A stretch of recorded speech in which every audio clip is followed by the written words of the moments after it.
चले ठीक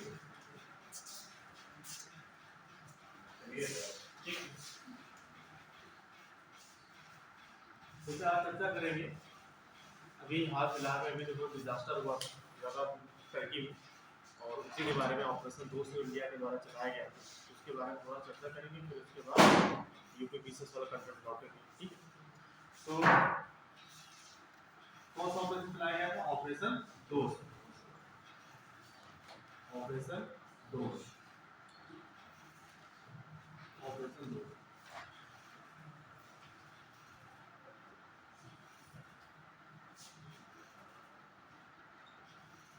ऑपरेशन दोस्त।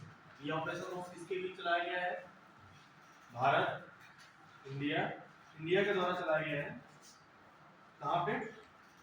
टर्की में। कहाँ चलाया गया है? टर्की में। देखो थोड़ा सा इसका ओवरव्यू दे रहे हैं कि हाल फिलहाल में ये ऑपरेशन दोस्त चलाने का रीजन क्या है कि इंडिया और टर्की का रिलेशन एक तो सही नहीं चल रहा है, और इंडिया टर्की का रिलेशन सही ना होने के बाद भी इंडिया वहां पे अपनी एक फोर्स भेजती है, उसका नाम होता है NDRF. NDRF, national national disaster response force. राष्ट्रीय राष्ट्रीय आपदा राष्ट्रीय आपदा प्रतिक्रिया बल। राष्ट्रीय आपदा प्रतिक्रिया बल, ठीक है, नेशनल डिजास्टर रिस्पॉन्स फोर्स। अभी एनडीआरएफ की टीम कहाँ पे गई थी? टर्की में गई थी। कहाँ गई थी? टर्की। और ये टर्की में जाकर के किस नाम से यहाँ का ऑपरेशन चलाया गया? ऑपरेशन दोस्त। ये क्यों चलाया गया था?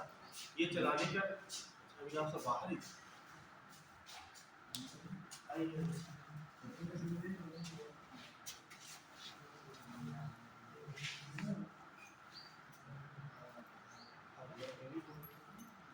सही है, कंफर्टेबल है, सही है।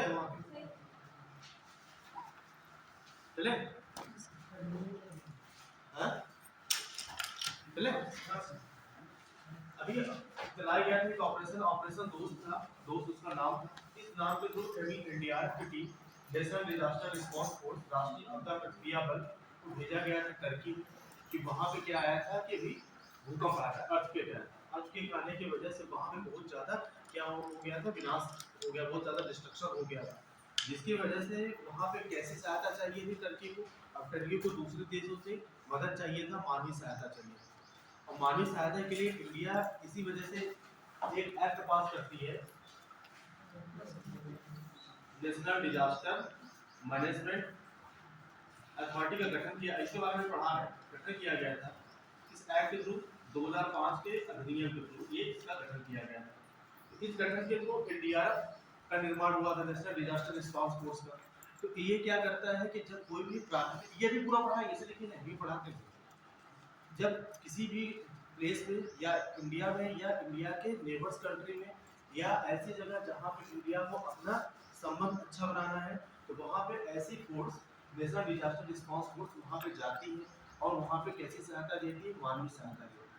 ये मानवीय सहायता कब दिया जाता है? जब किसी भी देश, किसी भी स्थान पे जब कोई भी प्राकृतिक आपदा आती है, प्राकृतिक आपदा के समय वहाँ पे जब मानवीय सहायता की जरूरत पड़ती है, उस मानवीय सहायता की जरूरतों को पूरा करने के लिए ये फोर्स काम करती है वहाँ पे जाकर। कैसी मानवीय सहायता होनी चाहिए? जैसे आपका कोई भी प्लेस है, मान लो कोई भी ये जगह है, इस जगह पे अगर भूकंप आता है, भूकंप आने से यहाँ पे क्या होता है? विनाश होता है, डिस्ट्रक्शन होता है, ठीक है। यहाँ पे डिस्ट्रक्शन होता है, जिससे विनाश होता है, ठीक है, विनाश होता है। तो इस विनाश के समय में जाहिर सी बात है कि यहाँ पे जान माल हाल की बहुत ज्यादा प्रॉब्लम आ जाएगी।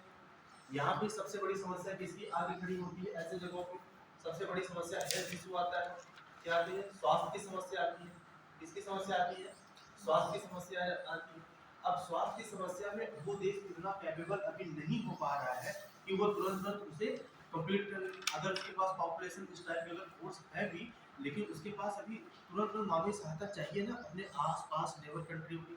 या जिनके साथ अच्छे संबंध हैं, तो वो इसके लिए वो कोशिश करता है उसे कहीं से सहायता मिले। तो इसी सहायता को फुलफिल करने के लिए क्या करता है कि जो उसके सहयोगी देश होते हैं वो ऑपरेशन चलाते हैं। तो उसी ऑपरेशन में ऑपरेशन दोस्त के नाम से भारत के द्वारा चलाया गया टर्की में ऑपरेशन, यही मानने से आता है। उन्होंने भारत ने वहाँ पे क्या हॉस्पिटल बनाया। कैसे हॉस्पिटल? छोटे से मतलब तुरंत बिल्डअप किए जाने वाले हॉस्पिटल, ऐसे हॉस्पिटल नहीं बड़ी बड़ी बिल्डिंग बना देते, कैंप टाइप का वो बना देते हैं, टीन सेट लगा करके तुरंत सहायता देने वाले हॉस्पिटल का निर्माण कर देते हैं, जिससे उससे क्या होता है कि वहाँ पे जो स्वास्थ्य समस्याएं हैं उन्हें रिकवर किया जा सके। वहाँ पे जितना से ज़्यादा बिल्डिंगों का विनाश हो करके उसके मलबे को हटाना और लोगों को वहाँ से रेस्क्यू करके निकालना। भाई मलबे में लोग दबे होंगे, अर्थक्वेक आने को, वहाँ से क्या रेस्क्यू ऑपरेशन चलाना, रेस्क्यू करके वहाँ से लोगों को निकालना, किसे पीपल्स को, लोगों को निकालना, ये ऑपरेशन का काम। और उन्हें किसकी मुहैया कराना? फूड की। सबसे बड़ी समस्या ऐसी जगहों पे किसकी आ जाती है? खाद्य की समस्या आ जाती है। तो इस खाद्यान्न की पूर्ति कौन करेगा? जैसे वो कोई भी कंट्री हो, वो कंट्री कैपेबल नहीं हो पा रही, उसके यहाँ अभी विनाश हुआ है तो वो अभी समझ नहीं पा रही है, तो उसे क्या चाहिए? सहायता तुरंत चाहिए, क्योंकि वो क्षेत्र उसका तो अगर पॉपुलेशन वही सबसे ज़्यादा डेंसिटी होती है जहाँ पे हॉस्पिटल की, स्वास्थ्य की सुविधा, बेसिक जहाँ पे स्ट्रक्चर अच्छे होते हैं। हमेशा डेंसिटी तुम देखोगे ऐसे एरिया में होगी जिस एरिया में हमेशा डेंसिटी किस एरिया में अधिक होती है? डेंसिटी मतलब घनत्व। कौन सी डेंसिटी? पॉपुलेशन मतलब जनसंख्या घनत्व, जनसंख्या घनत्व। पहले ये जान लो जनसंख्या घनत्व होता क्या है। हम हमेशा डेंसिटी को किस में मापते हैं कि 1 स्क्वायर किलोमीटर, 1 वर्ग किलोमीटर, 1 वर्ग किलोमीटर में कितनी पॉपुलेशन, कितनी, हाउ मेनी पॉपुलेशन, कितनी पॉपुलेशन वहां पे क्या करती है? रहती है। मतलब आवास करती है, आवास करती है या रहती है। डेंसिटी कैसे मेजर करते हैं? पॉपुलेशन डेंसिटी कि 1 स्क्वायर किलोमीटर, मतलब इस अगर ऐसे स्क्वायर किलोमीटर को लिया जाए तो यहाँ से 1 किलोमीटर, यहाँ से 1 किलोमीटर, यहाँ से 1 किलोमीटर, यहाँ से 1 किलोमीटर, ठीक है। इस 1 किलोमीटर के अंदर कितनी पॉपुलेशन यहाँ पे रहती है, यही क्या कहलाती है? पॉपुलेशन डेंसिटी कहलाती है। तो यही, और कहीं भी किसी भी स्थान का अगर पॉपुलेशन डेंसिटी ज़्यादा है तो ज़्यादा कब होगा? वहाँ पे क्या होना चाहिए? एग्रीकल्चर का विकास अच्छा खासा होना चाहिए, कृषि क्षेत्र का, क्योंकि कृषि क्षेत्र जब तक विकास नहीं होगा तो उस क्षेत्र पर खाद्यान्न की समस्या हमेशा रहेगी। तो अगर कृषि क्षेत्र का विकास होगा तो यहाँ से खाद्य की पूर्ति होगी, खाद्य पूर्ति जिसे बोला जाता है फूड सप्लाई, फूड सप्लाई की अच्छी व्यवस्था होगी, खाद्य पूर्ति होगी, खाद्य पूर्ति होगी तो यहाँ पे कैसा माहौल होगा? एक स्वस्थ समुदाय का निर्माण होगा। अगर किसी भी स्वस्थ समुदाय का निर्माण होता है, स्वस्थ समुदाय मतलब हेल्दी कम्युनिटी, हेल्दी कम्युनिटी का विकास होगा। अगर कहीं भी स्वस्थ समुदाय का निर्माण होता है उससे किसका निर्माण हो जाता है? एक स्वस्थ देश का निर्माण होता है या क्षेत्र का निर्माण होता है। तो ये सब चीज, और अगर ये चीज इतनी चीजें हैं तब और चीजों के बारे में आप सोच पाते हो। तो आपको क्या चाहिए? टेक्नोलॉजी चाहिए, तकनीकी तब आपको चाहिए, फिर आपको क्या चाहिए? ट्रांसपोर्टेशन चाहिए। फिर अगर इतना चीज का निर्माण हो गया, इतने चीज के निर्माण होने के बाद आपको फिर क्या चाहिए? तब आप आगे बारे में सोचोगे ना कि अब हमारा क्या हो? इकोनॉमिक डेवलपमेंट हो। इकोनॉमिक डेवलपमेंट होने का मतलब आर्थिक विकास, मतलब आर्थिक विकास हो। आर्थिक विकास कैसे होगा? जब आपने यहाँ आप किसका सुविधा करोगे? ट्रांसपोर्टेशन की, ट्रांसपोर्टेशन की मतलब परिवहन की, परिवहन की, और किसकी व्यवस्था? स्टोरेज की, मतलब भंडारण की व्यवस्था करोगे। भंडारण की व्यवस्था होगी तभी जो खाद्य आज प्रोडक्शन हुआ, कल अकाल पड़ गया, आज प्रोडक्शन हो गया है। अच्छा आज मान लो प्रोडक्शन हुआ कितना? 100 मिलियन टन का प्रोडक्शन हो गया, भंडारण की व्यवस्था आपके पास है ही नहीं है, तो अगले ईयर में प्रोडक्शन हो रहा है 20 मिलियन टन। अब इतना जो मार्जिन हो रहा है 80 मिलियन टन का, ये मार्जिन कैसे कंप्लीट करोगे? अपने लोगों, अपने पीपल्स को, अपने जनता को कैसे प्रोवाइड कराओगे? नहीं प्रोवाइड करा पाओगे ना। तो उसके लिए किसी सुविधा होनी चाहिए, स्टोरेज की सुविधा होनी चाहिए। अगर स्टोरेज की सुविधा हो गई है तो आप यहाँ से जो एक्सेस प्रोडक्शन हो रहा है उस एक्सेस प्रोडक्शन को अगले 2 इयर्स या 5 इयर्स के लिए आप क्या करते हो? होल्ड कर सकते हो, होल्ड कर लोगे। अगर होल्ड कर लोगे तो कोई भी प्राकृतिक आपदा आने की स्थिति में आप क्या करोगे, इसी बोर्ड से आप उन्हें अनाज का वितरण कर दोगे, ये करोगे। इसलिए किसकी व्यवस्था होनी चाहिए, भंडारण की व्यवस्था होनी चाहिए। फिर अगर भंडारण की व्यवस्था होगी तो अपने देश विकास करने के लिए आपके पास टेक्नोलॉजी, तकनीकी, साइंस टेक का प्रोटेक्शन करोगे। तो यही कारण होता है कि जब किसी भी क्षेत्र पे भूकंप आता है तो ये सब चीजों की समस्या तुरंत आ जाती है।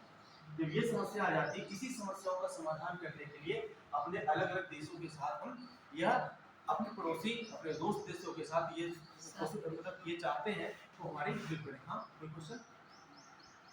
तो इसे यही सहायता करने के लिए यहाँ पे जो ऑपरेशन चलाया गया था, ऑपरेशन दोस्त यहाँ पे चलाया गया। ये तो एक पहलू होगी मानवीय सहायता। दूसरा पहलू हो गया कि इंडिया को ऑपरेशन यहाँ पे टर्की में, ये इरेज कर दें, मिटा दें, लिख लें।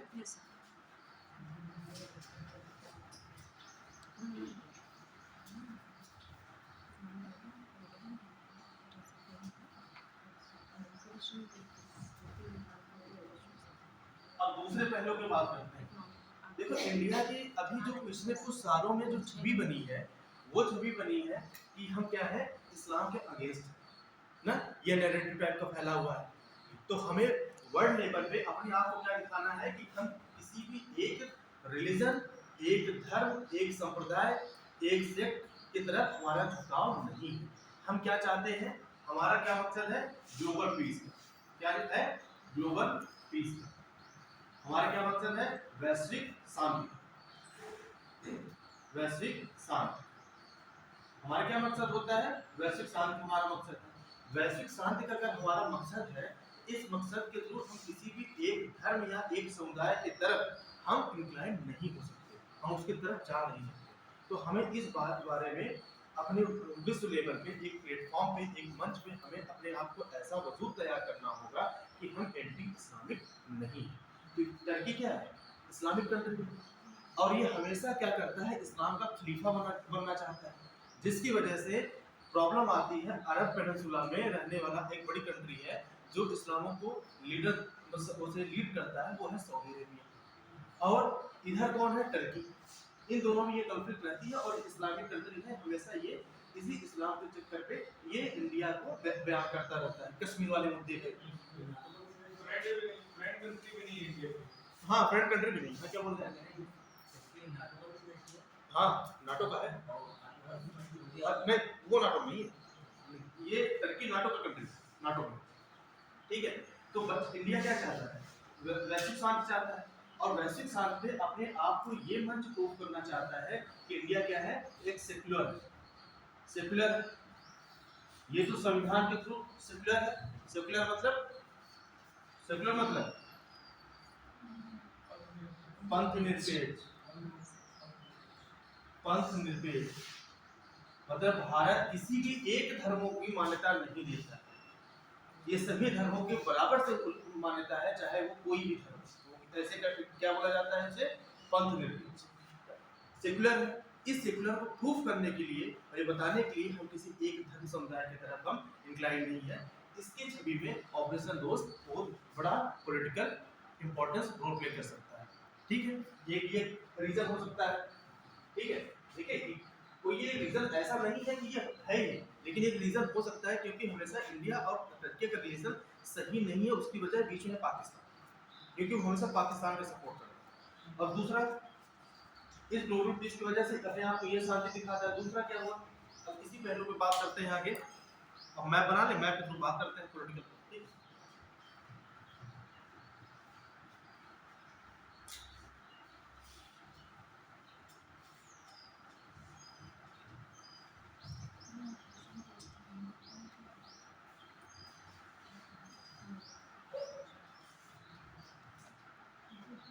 टाइम बताते रहिए, जल्दी जल्दी से खत्म हो जाए।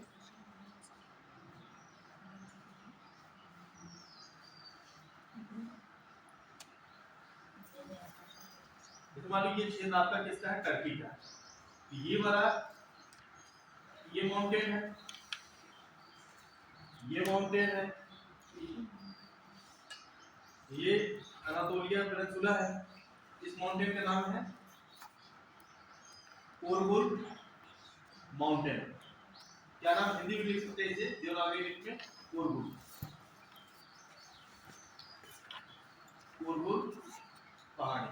माउंटेन पर्वत है, इसे क्या बोलते हैं? पोंटिक।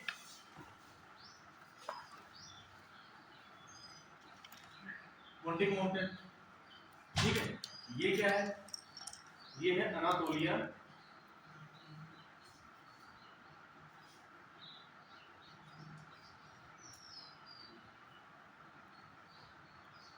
पेनिनसुला लिख लो, या अनातोलिया माउंटेन में भी इसी में अनातोलिया ये, और यहीं पे इसकी राजधानी है, कैपिटल है अंकारा, इसकी कैपिटल यहीं पे है अंकारा, ठीक है। और इधर आपका साइड में है, इधर ये थोड़ा सा नीचे है ऐसे, इधर ये आपका है टॉरुस, टॉरुस माउंटेन, ठीक है। और इधर वाला जो पार्ट होता है, इधर वाला जो पार्ट है, ये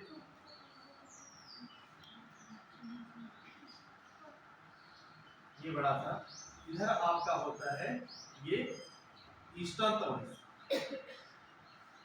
ईस्टर्न टॉरस माउंटेन। देवनागरी लिपि में सीधा लिख लो ना, ये पूर्वी टॉरस माउंटेन। और यहीं पे एक लेक है, इस लेक का नाम है लेक तुस या लेक तस, लेक तस, ठीक है। पर इसे थोड़ा सा डिस्कस हो गया ये।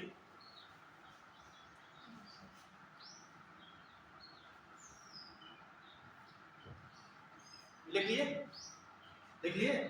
सर ऊपर क्या लिखा है? ये कोरगुल, कोरगुल लिख लिए? नहीं सर। अरे नहीं लिखे, बताइए तो इरेज करें ना, फिर मैप बनाएंगे ना इंडिया का।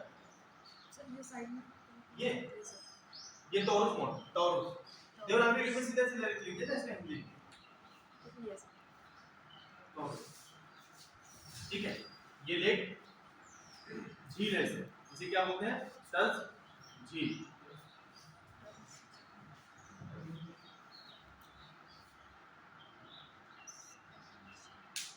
इरेज करें? अरे हमारा ज्योग्राफी पार्ट नहीं है, इसमें जो इसका जरूरत है उस चीज को बता रहे हैं। हाँ बोलिए बोलिए। सर ये ऊपर हाँ माउंटेन ये कितने का होता है? पोंटिक, इसमें क्या लिखा है?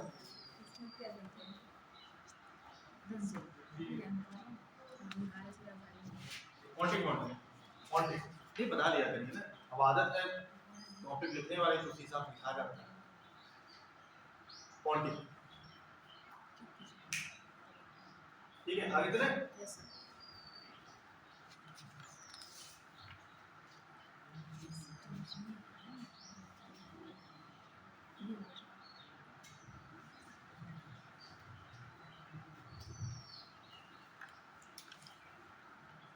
ये वाला क्षेत्र आपका किसका है? ये वाला, ये है मेडिटेरेनियन सी, ये क्या है?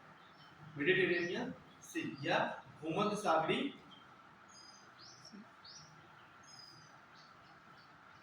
ये भूमध्य सागरी क्षेत्र है। ये भूमध्य सागरी समुद्र है ना, ये मेडिटेरेनियन सी इधर है और इधर एजियन सी है। अब यहाँ पे देखो, ये आपका ये रीजन आपका क्या है कि यहाँ और यहीं पे आपके पास है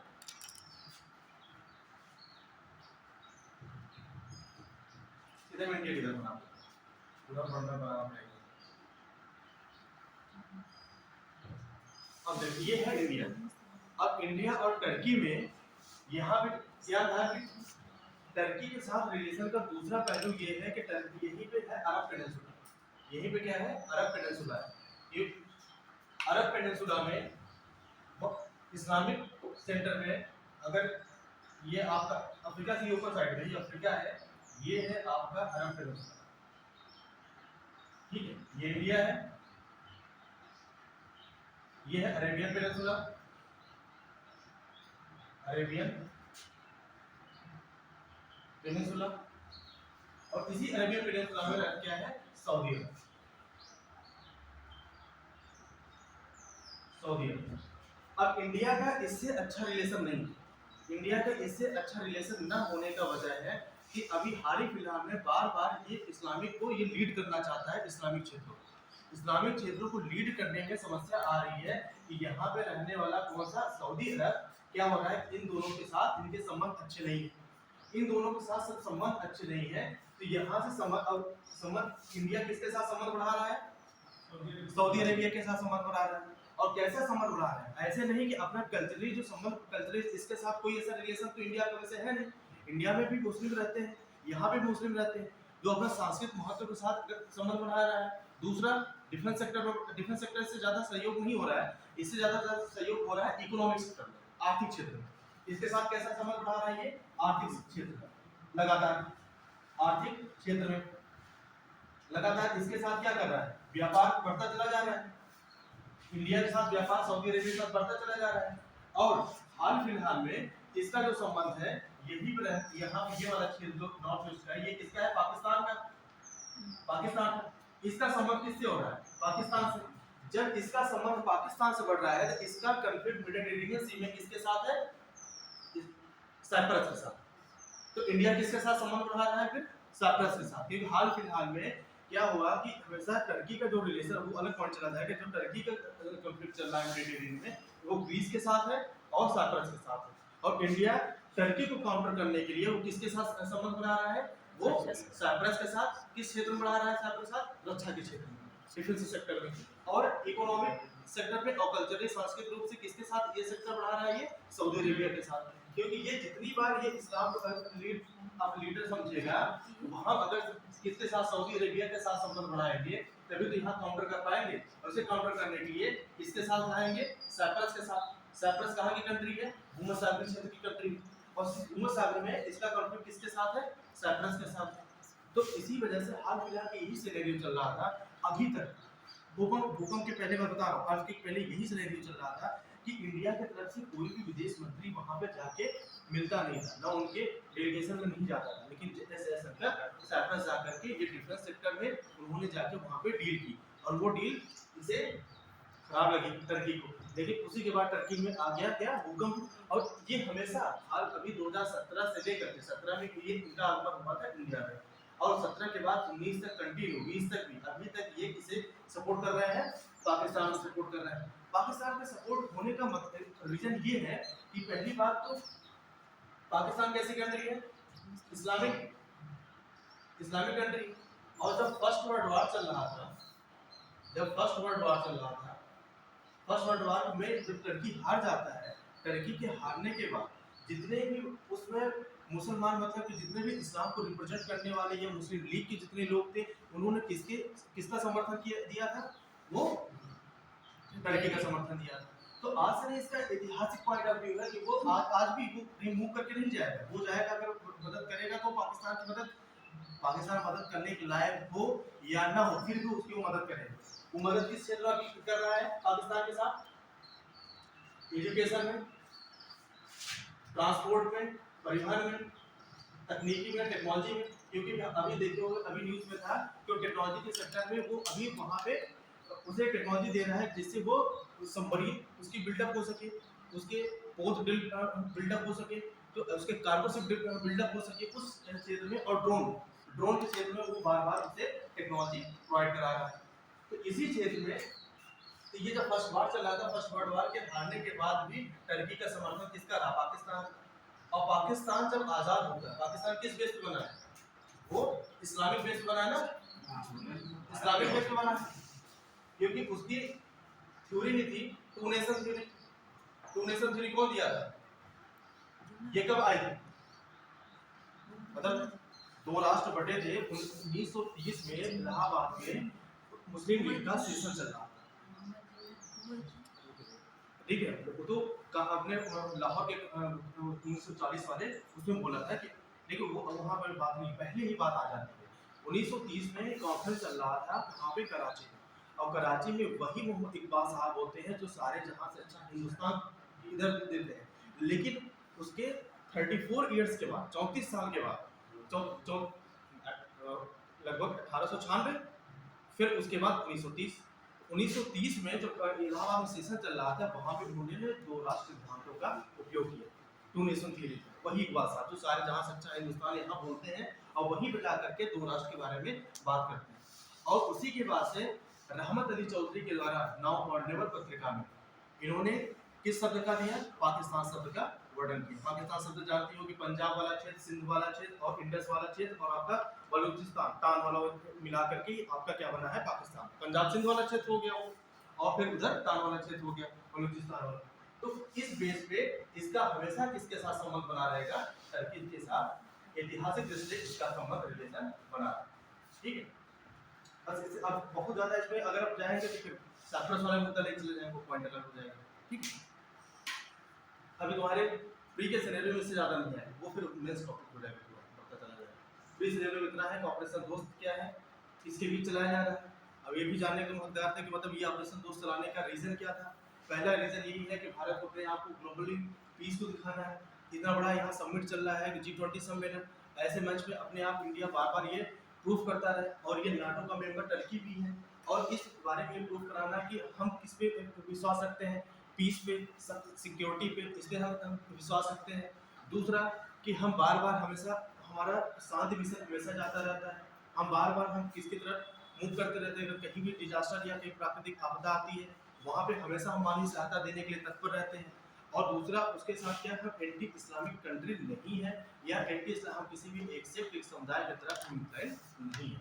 ठीक है, हम सबका साथ सबका विकास चाहते हैं। ठीक है, इससे ज्यादा कुछ नहीं आएगा। इसलिए पॉलिटिकल इसका रीजन दिखा दिया, मतलब यहाँ समझते रहो इसकी क्या है। ठीक है,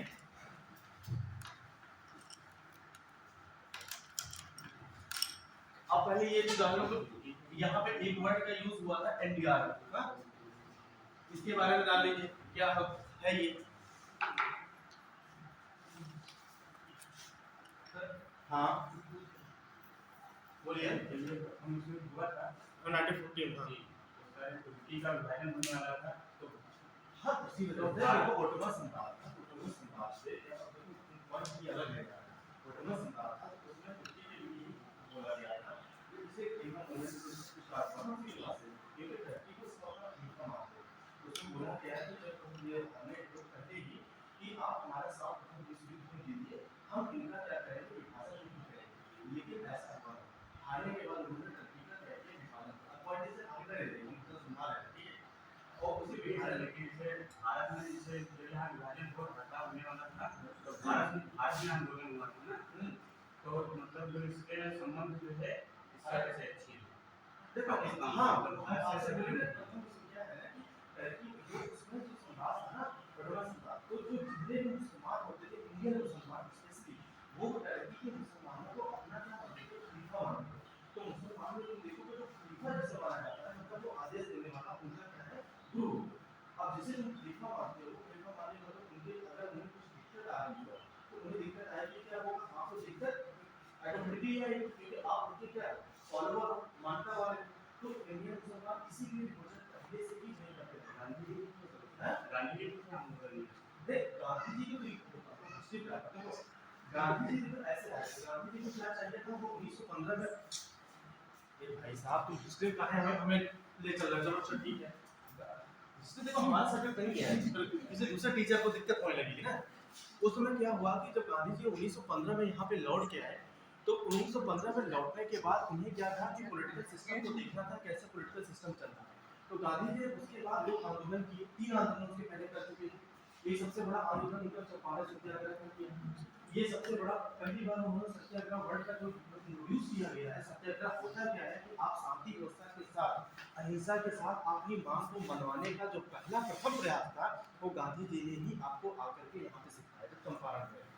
उसके बाद दूसरा इन्होंने किया कि बोनस वाले मामले पे, फिर उसके बाद खेड़ा वाले मामले पे, नहीं पहले खेड़ा हुआ फिर अहमदाबाद हुआ, फिर खेड़ा विद्रोह हुआ 18 में, फिर उसके बाद अहमदाबाद में मिल गया।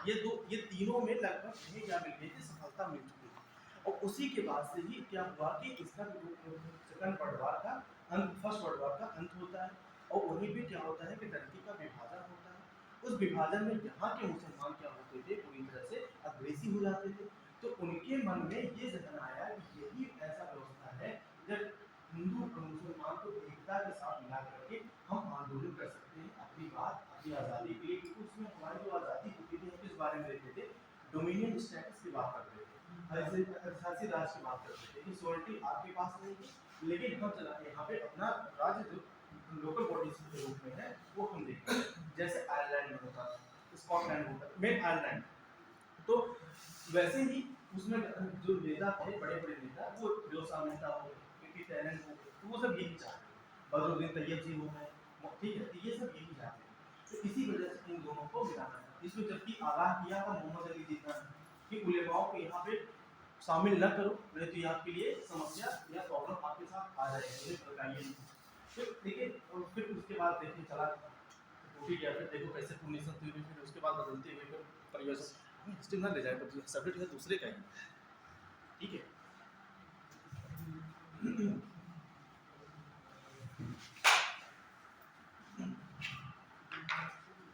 देखो, national disaster management authority, national disaster management authority राष्ट्रीय आपदा प्रबंधन प्राधिकरण। इसीलिए हम देखो पूरी तरह से ज्योग्राफी में नहीं घुसते हैं, क्योंकि ज्योग्राफी में भाई दूसरे जितना इसमें जरूरत होती है करंट हम उतना ही यूज करते हैं। राष्ट्रीय आपदा प्रबंधन प्राधिकरण, ये इसकी शुरुआत तब होती है कि भारत में क्या हुआ कि उसमें पहले आप देखोगे फर्स्ट 5 ईयर प्लान से लेते हुए और 1999 तक, जब तक हमारा कौन सा प्लान था, 9th 5 ईयर प्लान तक। 9th 5 ईयर प्लान कब से कब तक था, 1992 से 1997, 1992 से 1997 तक आपका क्या था, ये 9th 5 year plan, 9th 5 year plan. अब इसी के बाद शुरुआत होती है 10th 5 year plan, 10th 5 year plan. ये 5 ईयर प्लान क्या है, पंचवर्षीय योजना, 9वीं पंचवर्षीय योजना, 10वीं पंचवर्षीय योजना। इसकी शुरुआत होती है 2002 से 2007। अब ये वो समय आ चुका था राष्ट्रीय आपदा प्रबंधन प्राधिकरण का। 1999 में ये बात इंडिया सोचना शुरू की। ये इसलिए सोचना शुरू की है कि इसमें बदलते हुए परिवेश के साथ क्या हुआ, जनसंख्या का दबाव बढ़ता चला गया। जैसे 1952 से आपकी पॉपुलेशन ग्रो तो कर रही है, लेकिन रैपिडली ग्रो नहीं, मतलब बहुत तेजी से बढ़ नहीं रही, रैपिडली इसका ग्रोथ नहीं, मतलब बहुत तीव्र वृद्धि नहीं, तीव्र वृद्धि नहीं। लेकिन आपका आता है समय 1961 से 81 के बीच में, जब जनसंख्या बहुत तेजी से वृद्धि होती है। यहाँ पे जनसंख्या पॉपुलेशन कैसी होती है, रैपिडली ग्रोथ होता है, ठीक है, रैपिडली ग्रोथ होता है, मतलब तीव्र वृद्धि होती है, किसकी, जनसंख्या की तीव्र वृद्धि। यहाँ पे पॉपुलेशन की बहुत तीव्र वृद्धि होती है। अब किसी भी क्षेत्र पर धीरे धीरे जनसंख्या का दबाव बढ़ता गया। जनसंख्या का दबाव अगर बढ़ेगा तो दो चीज होती है। इससे क्या होता है, जनसंख्या के दबाव से आप क्या करते हो, आप किसका विकास करना चाहते हो, इकोनॉमिक डेवलपमेंट करना चाहते हो। इकोनॉमिक डेवलपमेंट मतलब आर्थिक विकास करना चाहते हो। आर्थिक विकास, अगर आर्थिक विकास करोगे तो किसका विकास करोगे, सबसे पहले इंफ्रास्ट्रक्चर का। इंफ्रास्ट्रक्चर का मतलब, इंफ्रास्ट्रक्चर मतलब क्या, संरचनात्मक विकास करोगे, अगर किसी भी चीज का स्ट्रक्चर या इंफ्रास्ट्रक्चर या उसका विकास करते हो, इसमें क्या होगा, ज्यादा से ज्यादा वनों की कटाई होगी, बिल्डिंगें बनाओगे, इससे क्या होगा, पोल्यूशन होगा। इंफ्रास्ट्रक्चर के विकास में क्या होगा, इसमें डिफॉरेस्टेशन होगा, मतलब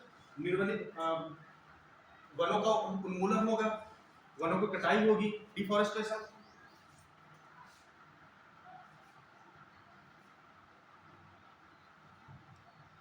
मतलब वनों की कटाई या उन्मूलन,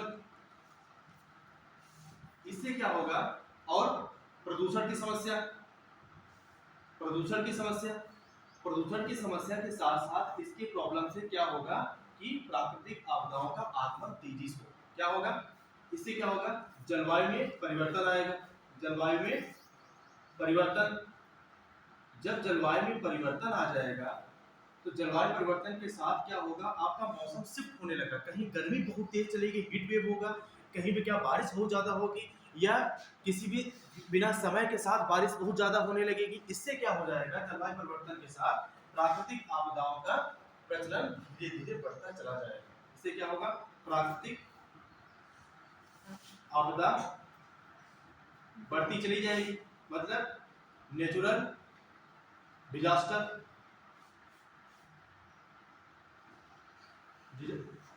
नेचुरल डिजास्टर तो प्राकृतिक आपदा बढ़ती चली। यही हुआ कि जब 1952 के बाद से जब यहाँ पर जनसंख्या का दबाव तो ज़्यादा से ज़्यादा बढ़ने लगा, तो जनसंख्या दबाव की वजह से वनों का विनाश बहुत तेजी से होने लगा, जंगलों की कटाई बहुत तेजी से होने लगी, जिसकी वजह से मैदानी क्षेत्रों पे, चलो ये तो जलवायु परिवर्तन का एक कारण है, बहुत बड़ा कारण हो गया कि पहाड़ी क्षेत्रों पे अगर वनों का विनाश होगा तो वहां पे बहुत से तेजी से लैंडस्लाइड होगा।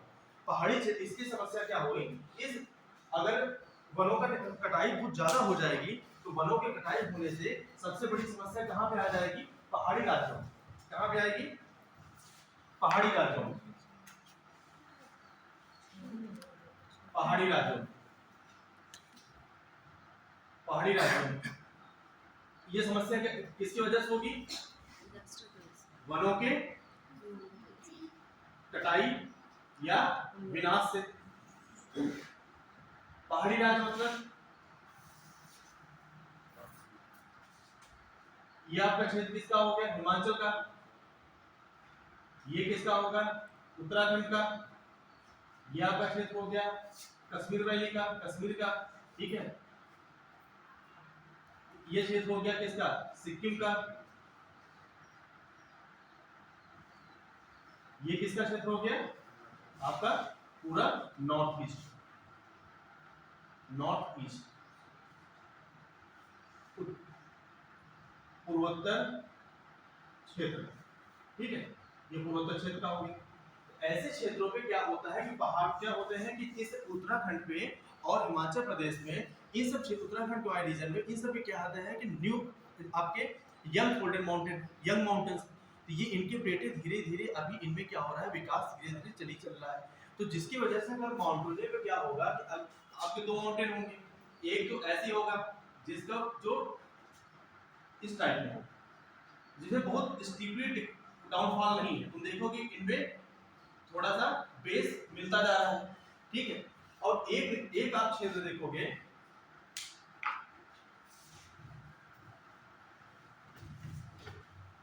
एक पहाड़ देखोगे, एक माउंटेन देखोगे, आप लिख नहीं रही है, मैं तो बना रही हूं। एक देखोगे माउंटेन इस टाइप का कि इनमें तुम देखोगे कि इसमें बहुत तेजी से इनका डाउनफॉल होगा, बहुत मतलब स्टीप होगा, मतलब ऐसे खड़ा होगा, ठीक है। और एक होगा नॉर्मल होगा। तो हमेशा जो खेती होती है ऐसे पहाड़ों पर होती है जो हल्के से क्या होता है, जिसमें बेस होता है। तो यहाँ पे जो खेती होती है कैसी होगी, कैसी खेती होती है, स्टेयर फार्मिंग होती है, सीढ़ी नुमा खेती होती है। आप ऐसे क्षेत्रों में कैसी खेती होती है, सीढ़ी नुमा खेती, ऐसे होती है ना, सीढ़ी नुमा खेती करते हैं। तो ऐसे क्षेत्रों पे क्या होता है कि मिट्टी की जो पकड़ होती है वो तभी मजबूत बनी रहेगी जब यहाँ पे क्या होगा, पेड़ होगा। पेड़ जब अब यहाँ पे ऐसे क्षेत्रों पे अगर पेड़ आप लगा देते हो, पेड़ लगाते तो इनकी जितनी भी जाल ऐसे बिछी रहेगी तो यहाँ की मिट्टी को क्या करेगा, ये पकड़ बना के रखेगा, ये क्या करेगा, पकड़ बना के यहाँ रखेगा, नहीं रखेगा। तो इससे क्या होता है, सॉइल इरोजन, मतलब मृदा आच्छादन, इसे क्या बोलते हैं, मृदा अपरदन, मृदा अपरदन कम होता है, कम होता है। ऐसे केस में सॉइल इरोजन क्या होगा, कम होगा जितने पेड़ लगाए रहोगे। और इस समय अगर यहाँ पे बारिश होगी, अगर वर्षा यहाँ से अगर मान लो ये रेनफॉल हो रहा है, ठीक है, वर्षा हो रही है, वर्षा होगी तो यहाँ पे मृदा पर तो मिट्टी का कटाव कम, मिट्टी का यहाँ पे कटाव कम होगा। अगर मिट्टी कटाव कम होगा इससे क्या होगा, प्राकृतिक आपदा आने की समस्या कम हो जाएगी। लेकिन देखिए वनों को अगर काट दोगे, यहाँ पे बस्तियों का विकास कर दो, बस्तियों का विकास मान लो यहाँ पे है, ज्यादा बस्तियां यहाँ पे बसी हुई है, यहाँ पे तो यहाँ पे जब मृदा का विनाश, यहाँ पे अगर वन कट गए तो इनकी मिट्टी की पकड़ क्या होगी, वो नॉर्मल होगी। तो जब बारिश होगी तो यहाँ से जो वाटर का फ्लो होगा वो क्या होगा, स्पीड होगा। अगर आप देखोगे जहाँ पे घना जंगल होता है वहाँ पे पानी अगर आता है तो पानी रुकते रुकते आता है, उनका स्पीड बहुत तेजी से नहीं हो पाती है, तो धीरे धीरे करती है। तो वहाँ मृदा का जो कटाव होगा वो एक स्पीड को रोकेगी, तब कम हो जाएगा। ये जिस मिट्टी को पकड़ के रखी है उनका कटाव कम हो जाएगा, इससे मृदा की उर्वरता बची रहती है, पानी का फ्लो बहुत तेजी से नहीं होने पाता है।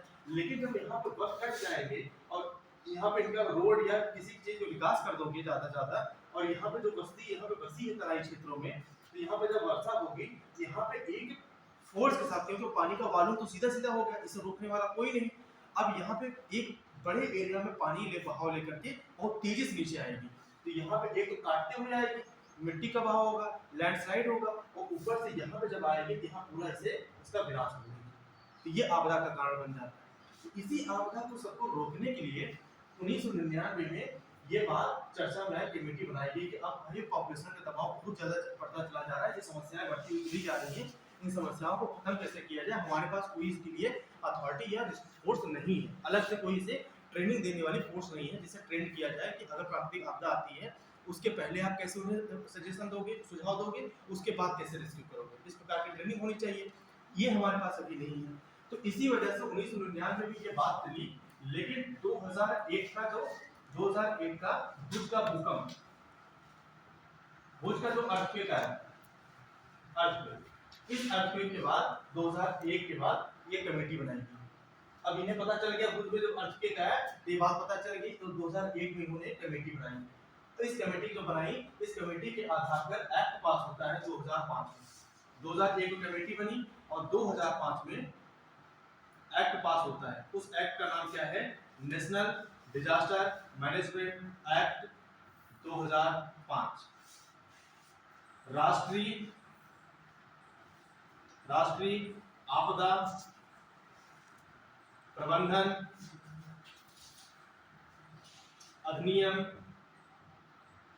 2005। ये अधिनियम पास हुआ। कहां पास होगा ये अधिनियम? संसद द्वारा, पार्लियामेंट द्वारा ये अधिनियम पास किया गया 2005। और इसी अधिनियम के द्वारा 2006 में किसका गठन किया गया? अब इसी अधिनियम के आधार पर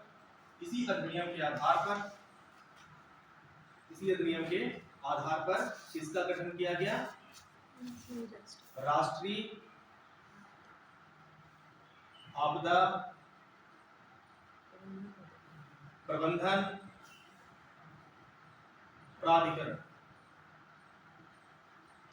नेशनल डिजास्टर मैनेजमेंट अथॉरिटी का गठन किया गया। और किसका गठन किया गया? अब मैनेजमेंट अथॉरिटी तो हो गई, अब हमें क्या चाहिए? हमें चाहिए फोर्स चाहिए। अथॉरिटी देखोगी, अथॉरिटी में रहने वाले सदस्य हो गए, लेकिन इसका, हाँ ये भी लिख लीजिए, इसका जो अध्यक्ष होगा, ये अध्यक्ष कौन होगा? पीएम, भारत के जो भी पीएम है, इसमें कौन है?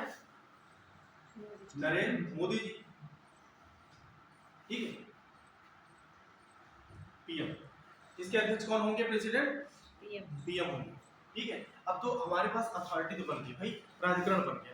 प्राधिकरण बनने के बाद इन्हें भाई अब कोई सदस्य चाहिए, इसके मेंबर, ऐसे कोई फोर्स चाहिए जो जिसे ट्रेनिंग दी जाए, ट्रेनिंग देने के बाद फिर इसको ऑपरेशन करें। तो अब किसे बनाया, क्या बनाया गया? एनडीआरएफ का बनाया गया। किसे बनाया गया? एनडीआरएफ, नेशनल राष्ट्रीय आपदा प्रतिक्रिया। दिख रहा है कि अगर दिख रहा हो बता दो, इसे बोल दे रहे हैं राष्ट्रीय आपदा प्रतिक्रिया बल, national disaster response force, national disaster. इसलिए पढ़ा रहे हैं ना कि अभी प्री में ये क्वेश्चन आने की संभावना बढ़ गई है, क्योंकि ऑपरेशन दोस्त चलाया गया, तो तुमसे किसी भी स्टेटमेंट वाइज में क्वेश्चन ये आ सकता है। जैसे हम ऑपरेशन दोस्त तो डायरेक्टली पूछेगा ना यूपीएससी में सीधा पूछ देगा कि नेशनल डिजास्टर जो रिस्पांस फोर्स होती है वो इसकी एक क्या है, मतलब ये सैन्य क्षेत्र है या सशस्त्र बल है, ये क्या है, ठीक है। एक स्टेटमेंट ये देगा, फिर इसका बोल देगा कि इस एक्ट के थ्रू गठन हुआ था। दूसरा ऑप्शन देगा, मान 2006 एक्ट बोल दिया। अब तुम्हें याद है 2006 में तो उसका गठन हुआ था, ध्यान नहीं दिए, तो एक्ट 2005 का गठन 2006 में हुआ था। फिर ऑपरेशन दोस्त तीसरा ऑप्शन दे सकता है।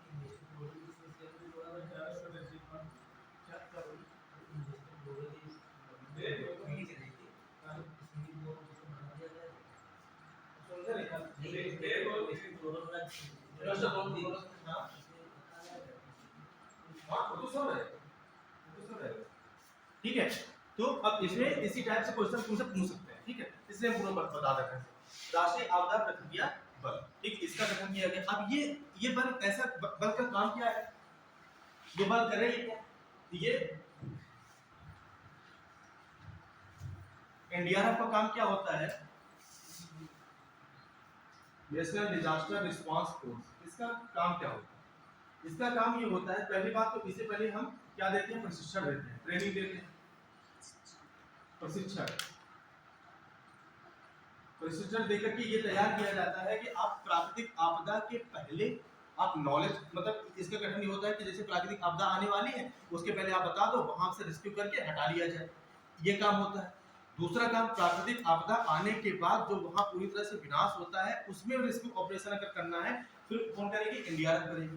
ये कहाँ पे करेगी, ये अपने देश में, अपने देश में तो करेगी इंडिया में, प्लस कहाँ पे करेगी, अपने पड़ोसी देश में, पड़ोसी देशों में, और कहाँ पे, जहाँ पे इंडिया के पीएम के द्वारा या कैबिनेट के द्वारा ये निर्णय लिया जाए, क्योंकि ये हम नहीं कह सकते ना कि अपने दोस्त देशों के में ये सहायता करेगी, अब ऐसे कैसे कहते हैं, कहीं जाएगी कहीं नहीं जाएगी, ये कौन निर्णय लेगा, इसके अध्यक्ष लेंगे, अध्यक्ष लेंगे तो ये कैबिनेट के मेंबर लेंगे, ये तो लेंगे, उनकी कैबिनेट कमेटी होगी, कैबिनेट कमेटी के अंदर तो प्लस क्या होगा कि जहां पर भी कैबिनेट उनके मंत्रिमंडल के द्वारा, कैबिनेट कमेटी के द्वारा, मंत्रिमंडल के द्वारा निर्णय लिया, ठीक है, उन्हें कैबिनेट कमेटी के द्वारा या पीएम के द्वारा निर्णय लिया जाए, वहां पे ये फोर्स जाएगी। चाहे यूनाइटेड नेशन के कहीं भी पीस कीपिंग मिशन अगर वहां पे यूनाइटेड नेशन के थ्रू जाए, इंडिया अगर ये निर्णय कौन लेगा, ये पीएम के द्वारा होगा कि भाई आप वहां पर जाकर, वहां प्राकृतिक आपदा है इसके थ्रू आप जा सकते हो। जैसे कुछ देश होते हैं डायरेक्टली आपसे नहीं करते, वो क्या जाते हैं यूएन के पास आते हैं, यूएन से गुहार लगाते हैं, अब यूएन के जितने भी मेंबर होंगे, मेंबर से बोलता है तो उसमें आप फोर्स दे सकते हो, ठीक है, या अपने स्तर पर दे सकते हो। इसका मेन यही उद्देश्य होता है कि एससीओ संगठनों के साथ मिलकर काम करना, सार्क देशों के साथ मिलकर के काम करना, मेन इसका उद्देश्य होता है। हमारा मेन उद्देश्य ये बनाया गया है दूसरे देशों के साथ कि पड़ोसी देश कि हमारी पॉलिसी चल रही है नेबरहुड फर्स्ट, हमारी पॉलिसी कौन चल रही है, नेबरहुड फर्स्ट पॉलिसी चल रही है, नेबरहुड फर्स्ट पॉलिसी चल रही है। इस पॉलिसी के थ्रू हम कहाँ पे ध्यान दे रहे हैं, साउथ में, साउथ कंट्रीज में, दक्षिण देशों में और साउथ ईस्ट एशियन कंट्री में, साउथ एशियन कंट्री, दक्षिण भारतीय देश में और दक्षिण पूर्वी भारतीय देश, दक्षिण एशिया देशों में, दक्षिण पूर्वी एशिया देशों में, ठीक है। इसका मेन उद्देश्य यही था कि अपने नेबरहुड फर्स्ट के तहत हम किस पे ध्यान दे रहे हैं, दक्षिण एशिया देश में, साउथ एशिया कंट्रीज में और साउथ ईस्ट एशिया कंट्रीज में, दक्षिण पूर्वी एशियन कंट्रीज, ठीक है। और इसी तरह एक योजना चलाई जा रही है, उस योजना का नाम है आपदा मित्र, लिख लीजिए, आपदा मित्र। क्या चलाई जा रही है योजना, आपदा मित्र, आपदा मित्र। ये कब से चलाई जा रही है, 2016 से। ये क्या है, ये आपदा मित्र क्या है, इरेज कर दे इसे,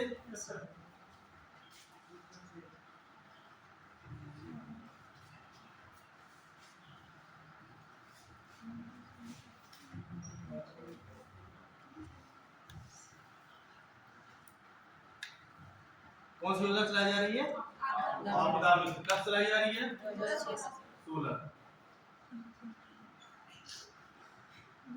आपदा मित्र कब चल रही है, 2016 से। इसमें ज्ञान क्या करना है कि लोगों को, इसमें क्या करना है, लोगों को जोड़ना है, जोड़ने के बाद उन्हें क्या देना है, ट्रेनिंग देना है, प्रशिक्षित करना है, प्रशिक्षित करने के बाद उन्हें किस लिए प्रशिक्षित करना है कि अगर आपदा आ जाए, ऐसे क्षेत्रों में आपदा आ जाए कि जहाँ पे एनडीआरएफ की टीम तुरंत ना पहुँच पाए, तो वहाँ पे गांव के लोकली लोगों के साथ मिल करके वहाँ पे रेस्क्यू ऑपरेशन किया जा सके, लोकल लोगों के साथ उनके मिल करके ऑपरेशन किया जा सके। इसकी वजह से ये योजना चलाई जा रही है कि वहाँ पर रहने वाले लोगों को ये सहयोग दें कि अगर ऐसी जगहों पे अगर आपदा आ जाती है तो सहयोग के साथ वहाँ पे जा करके काम करें। इसी वजह से ये योजना चलाई जा रही है, उस योजना का नाम है आपदा। कभी कभी इसे कई बार चुनौतियों का सामना करना पड़ा, जैसे मान लो लिखने का जा रहा है कि अभी इसकी जो कमियां है या चुनौतीपूर्ण समस्या क्या है, तब इतना तो चलिए थोड़ा सा डिस्कस कर देते हैं, प्रॉपर टॉपिक है वो। अभी इसकी बार बार चुनौतियों का सामना करना पड़ा, जैसे उत्तराखंड में आया था कब 2013 में, 2013 यहाँ पे इसे सबसे ज़्यादा सुनने को मिला कि ये अभी पूरी तरह से इसका ट्रेनिंग नहीं है, इसमें वित्तीय समस्या आ रही है, फंडिंग नहीं हो रही है। इसलिए आ रही है कि उत्तराखंड में जब ये डिजास्टर आने वाला था इसके पहले पूरी सूचना ये सही से नहीं दे पाए। इसके मतलब हमारी टेक्नोलॉजी का विकास नहीं है सही से, इसका मतलब है इस पर ध्यान नहीं दिया जा रहा है। तो यही समस्या आई उत्तराखंड में 2013 में कि हम बोल ही नहीं पाए पहले से कि अच्छा यहाँ पे इतनी बड़ी समस्या है, यहाँ पे क्लाउड बस्टिंग होने वाली है, बादल फटने वाला है। मतलब क्लाउड बस्टिंग होती है बहुत तेजी से फ्लो में बारिश होती है, वो ज्योग्राफी वाले सब बताएं, ठीक है। तो ये होने वाला है, इस बारे में अगर वहाँ पे पहले से ही सूचना मिल जाती तो वहाँ पे क्या होता है, रेस्क्यू करके वहाँ पे लोगों को निकाल लिया जाता है और वहाँ पे जितने भी टूरिस्ट गए थे उन्हें टूरिस्टों को बंद कर दिया जाता है, उन्हें हटा दिया जाता है। लेकिन ऐसा हो नहीं पाया। ये बहुत बड़ी आपदा बन के उभरी उत्तराखंड में। यहाँ पे इसके क्या होता है, कमियों का शो करती है, ठीक है, एक चुनौती है। दूसरी का भाई 2015 का चेन्नई फ्लड, कौन सा, चेन्नई फ्लड, ठीक है, चेन्नई के जो बाढ़ हुई 2015 की बाढ़ आई, वहां पे भी ये पहले से अनुमान नहीं लगा पाए। और इसमें कैग की रिपोर्ट आती है, कैग कंट्रोलर ऑडिटर जनरल, इसकी एक रिपोर्ट होती है, ये रिपोर्ट ये ऑडिट करती है, ठीक है। ऑडिट करने के बाद ये बताती है 2015 की जो आपदा थी, ये आपदा कैसी है, मानव निर्मित। ये कैसी आपदा है, प्राकृतिक आपदा नहीं है, मानव के द्वारा निर्मित आपदा है, मानव निर्मित आपदा है ये। अगर ये मानव निर्मित आपदा है, इसमें कैग की रिपोर्ट ने किसे जिम्मेदार माना, तमिलनाडु सरकार, तमिलनाडु गवर्नमेंट को इसे जिम्मेदार माना कि आप सही से अपने सीवेज का, अपने निकासी का सही सुविधा नहीं कर पाए। आप ज़्यादा से ज़्यादा और ऐसे एरिया में जाके बिल्डिंग कंस्ट्रक्शन कर दिए जहाँ पे नहीं होना चाहिए, ठीक है। तो उसका कारण कौन मानव निर्मित कारण माना, किसकी रिपोर्ट के आधार पर, कैग की रिपोर्ट के आधार पर। ऐसे 2018 में कहाँ का बाढ़ है, केरला का, इसका केरल का। लेकिन अभी हाल फिलहाल में अब इस पर ज़्यादा ध्यान दिया जा रहा है, जिसकी वजह से अभी हाल ही में चक्रवात जब आने वाला था ओडिशा के तट पे, उस चक्रवात के बारे में पहले से हमें नॉलेज हो गई। हमने वहां पर रेस्क्यू ऑपरेशन किया। कहां पे आ रहा था ये, ओडिशा में। ये ओडिशा का तट है, ये ओडिशा है। सी लेवल कितना होना चाहिए टेम्परेचर चक्रवात आने के लिए, सी लेवल का टेम्परेचर कितना होना चाहिए। आप तुम देखोगे लगभग जो साइक्लोन आता है वो किस समय पे आता है, ज़्यादा से ज़्यादा सितंबर टू अक्टूबर के टाइम पे, अक्टूबर के स्टार्टिंग और सितंबर या मिड अक्टूबर तक आता है ज़्यादा से ज़्यादा चक्रवात यही टाइम आता है। तो इस टाइम पे जो सी का जो टेम्परेचर होता है वो लगभग कितना होता है, 27 डिग्री सेल्सियस होता है, 25 डिग्री सेल्सियस होता है। तो इस डिग्री सेल्सियस पे अगर होता है तो यहाँ पर ये चक्रवात बनने का ये क्या है, अनुकूल परिस्थिति होती है। इसमें सी लेवल क्या होगा, इसमें सी लेवल लगभग 25 डिग्री सेल्सियस होगा और चक्रवात यहाँ पे बनेगा। यहाँ पे क्या होगा, लो प्रेशर क्रिएट होगा, उसकी आंख पे क्या होगा, लो प्रेशर होगा। चक्रवात जो टाइप होता है ना, टेम्परेट होता है, ट्रॉपिकल होता है, ठीक है। तो सबसे ज्यादा डिस्ट्रक्टिव कौन सा होता है, ट्रॉपिकल होता है। ट्रॉपिकल उसमें हवाएं बहुत तेजी से चलती हैं। इसका जो प्रेशर होता है ना, जो बेल्ट का निर्माण होता है, उसकी वजह ये होती है कि ट्रॉपिकल में देखो इसमें क्या होता है कि ये आपका आंख होता है, यही होता है लो प्रेशर। तो यहाँ पे जो सर्किल होता है, ये सर्किल हमेशा क्या बहुत पास होता है। ट्रॉपिकल में क्या होगा, बहुत पास, इसे क्या बोलते हैं, प्रेशर बेल्ट बोलते हैं ना, ये बहुत पास होता है। और ये जितना पास होगा चक्रवात का ये प्रेशर बेल्ट, वो उतनी ही क्या होगी कि हवाएं वहाँ पे चक्रीय रूप में बहुत तेजी से घूमेंगी, बहुत तेज होंगी, ठीक है। लेकिन टेम्परेट में जो शीतोष्णकटिबंधीय चक्रवात होता है, एक उष्णकटिबंधीय चक्रवात होता है। जो शीतोष्ण चक्रवात होता है वो उसका एरिया ज्यादा होता है, वो 300 से 400 600 1000 किलोमीटर लगभग फैलते हैं। लेकिन वो क्या होते हैं, उनका जो ये बीच का गैप होता है प्रेशर का, ये दूर होता है, ये दूर होता है। जब ये दूर होगा, दूर होने से हवाएं क्या होती हैं, इनके हवाओं की स्पीड बहुत ज़्यादा नहीं होती है। जब हवाओं की स्पीड बहुत ज़्यादा नहीं होगी तो ये कम डिस्ट्रक्टिव होते हैं। तो अगर दोनों कंपेरिजन आए तो इनमें देखिए सबसे ज़्यादा उष्णकटिबंधीय जो चक्रवात होते हैं वो ज़्यादा हानिकारक होते हैं, खतरनाक होते हैं, किसकी तुलना में, जो शीतोष्णकटिबंधीय चक्रवात होते हैं, ठीक है। तो ये जब चक्रवात यहाँ से चलेगा, ये चक्रवात ऐसे घूमते हुए इसी साइड आता है, जिस साइड इसे जिस साइड हवा चलती है उसी साइड मूव करके आता है और आकर के इसी तट तक आता है, ठीक है। इसी तट पर टकराएगा, तट पर टकराने के बाद इसकी हमारी 30 होती है, यहाँ पे विनाशकारी पद्धति स्टार्ट हो जाती है, विनाशकार स्टार्ट हो जाता है, बिल्डिंग टूटने लगती है। तो ऐसे समय पे अगर हमें पहले से पता चल जाए कि ये चक्रवात आने वाला है, हम यहाँ से रिस्क ऑपरेशन करेंगे, यहाँ से लोगों को निकाल लेंगे, जैसे अभी उड़ीसा में हुआ है 2022 में और 21 में भी। तो अब इस बारे में इस पे काम चल रहा है, ठीक है। तब ये 11 पूरा हो गया है। टाइम कितना बचा? अभी है टाइम ना, बहुत तेज नहीं बढ़ा दी हम, क्योंकि उस टाइम बचाना था।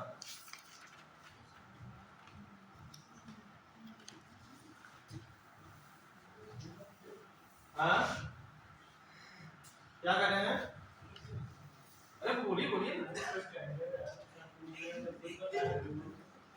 अरे बोलिए, कोई बात नहीं यार, हमें जैसे मान लो मुझे जब नहीं आ रहा है जो क्वेश्चन पूछोगे तो हम बाद में बता देंगे ना, आपको से बेझिझक पूछिए, कोई दिक्कत नहीं। लेकिन हम किसी सब्जेक्ट में ना जाइए ज़्यादा, क्योंकि इसलिए हम किसी सब्जेक्ट मूव नहीं कर रहे हैं। पता लगा कोई बता दिया सर ये ज्योग्राफी पढ़ा रहे हैं, पता लगा ज्योग्राफी सर हमें फोन करके बोलने लगे सर, तो ठीक है किसी सब्जेक्ट में जाएंगे नहीं। आप अगर कोई ऐसा क्वेश्चन पूछना चाहते हैं तो पूछ सकते हैं, कोई दिक्कत नहीं। अगर नहीं आएगा बहुत ज़्यादा होगा क्या, हम अगली बार बता देंगे। एक समय पे आदमी के दिमाग में सब चीजें थोड़ी होंगी, अब ऐसा तो नहीं बहुत ब्रॉड सेल बच रहा है करंट का, अब कहीं भी कुछ चीजें चल सकती है, हमेशा हर चीज में नहीं याद हो सकती है। अब बता जितना मैं अपडेट हो रहा हूँ उतना याद हो सकती है अपने हिसाब से, ठीक है। चलो फिर लिखाने का कार्यक्रम चले। ये बताओ फॉरेस्ट पॉलिसी पढ़ा दे तुम लोग को, अब एनवायरमेंट क्लास लग नहीं रही तो क्या होता है, छूट ही जाता है। बताइए, अरे कुछ बोल ही नहीं रहे आप सब। सर इसके बारे में लिखवा दीजिए। हैं? लिखवा दीजिए। फॉरेस्ट पॉलिसी बता दे, 1952 ही बता दे रहे। हाँ, 3 पॉलिसियां अभी तो बनी है, 1952 बनी है, 1988 बनी है और 2018 भी, मतलब उसका अभी खाका तैयार किया गया था उसका पूरा, लेकिन अभी वो पेश नहीं हुई, पॉलिसी में कन्वर्ट नहीं हुई, ठीक है। तो बता दिया करंट चला, करंट, हाँ करंट ही ठीक।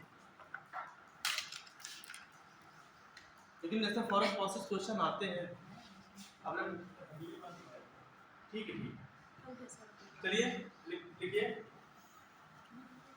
कुछ नियुक्तियां बता रहे हैं, नियुक्तियां जैसे क्वेश्चन आ जाते हैं छोटे एग्जाम में, ठीक है। देखिए अभी नीति आयोग के सीईओ कौन बनाया गया है? नीति आयोग के CEO chief executive officer, CEO मतलब होता है मुख्य कार्यकारी अधिकारी। नीति आयोग के सीईओ कौन बनाया गया? CEO B R Subrahmanyam, Subrahmanyam, Subrahmanyam, ठीक है। नीति आयोग के सीईओ कौन बनाया गया? B R Subrahmanyam. क्योंकि पहले कौन था? परमेश्वरन अय्यर बने थे। परमेश्वरन अय्यर अब क्या बन चुके हैं?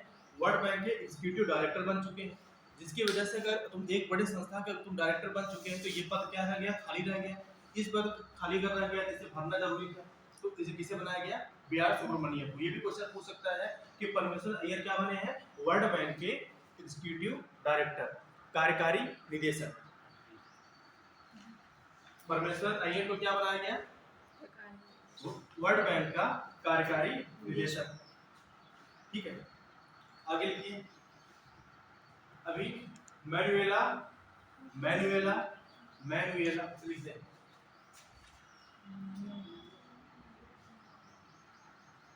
मैनुएला रोका बोटो, मैनुएला रोका बोटो को इक्वेटोरियल गिनी का, इक्वेटोरियल गिनी,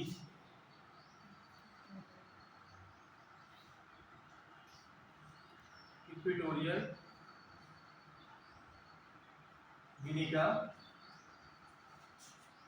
क्या बनाया गया है? पीएम, प्रधानमंत्री, प्रधानमंत्री। किसे बनाया गया है? इक्वेटोरियल गिनी का प्रधानमंत्री किसे बनाया गया? मैनुएला रोका बोटो। ये पहली महिला प्रधानमंत्री इक्वेटोरियल गिनी की है। लिख लीजिए, ये पहली महिला, इसलिए क्वेश्चन आने की संभावना बन जाती है छोटे एग्जाम्स में, पीसेस में, ये पहली महिला प्रधानमंत्री है। जहाँ पे ऐसा केस होता है जैसे क्वेश्चन जरूर आ जाते हैं। ये पहली महिला पीएम है, इक्वेटोरियल गिनी की पहली महिला पीएम। ये इक्वेटोरियल गिनी किसके अंडर में था? स्पेन के, इसके अंदर में था ये स्पेन। ये कब आजाद हुआ स्पेन से? 1968, 1968। और 1968 के बाद से ये पहली महिला प्रधानमंत्री बन रही है, मैनुएला रोका बोटो। ठीक है, तो वैसे याद रहेगा आपको, मतलब ये किसके अंडर में था। ठीक है, आगे लिखिए। यूट्यूब का नया सीईओ, यूट्यूब का नया चीफ कार्यकारी अधिकारी, चीफ एग्जीक्यूटिव ऑफिसर, यूट्यूब का नया सीईओ किसे बनाया गया? नील मोहन,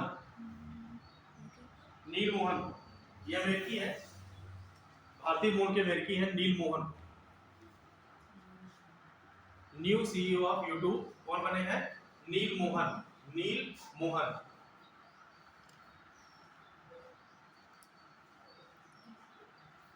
बांग्लादेश के प्रेसिडेंट 22वें बांग्लादेश के राष्ट्रपति कौन बनाया गया है?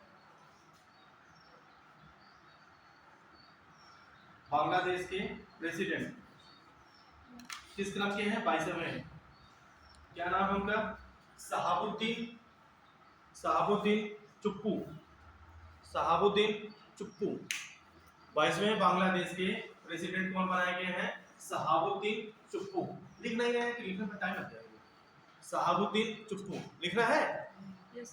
लिख दे? नो सर, आप बोलिए। ठीक है, टाइम लगे। शहाबुद्दीन चुप्पू। आगे लिखिए। साइप्रस के न्यू प्रेसिडेंट, साइप्रस की राजधानी क्या है? निकोसिया ना, निकोसिया। साइप्रस की कैपिटल क्या है? निकोसिया। और साइप्रस के न्यू प्रेसिडेंट बने हैं, नए राष्ट्रपति,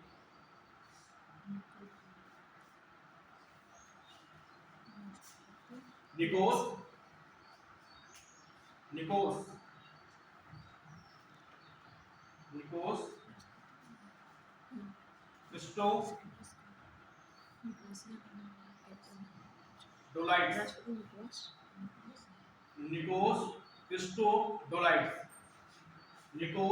क्रिस्टोडोलाइट्स। साइप्रस के नए प्रेसिडेंट कौन बने हैं? निकोस क्रिस्टोडोलाइट्स। ये पूर्व विदेश मंत्री थे, अभी ने क्या बना दिया गया है? साइप्रस का प्रेसिडेंट बना दिया गया है। ठीक है, आगे लिखिए।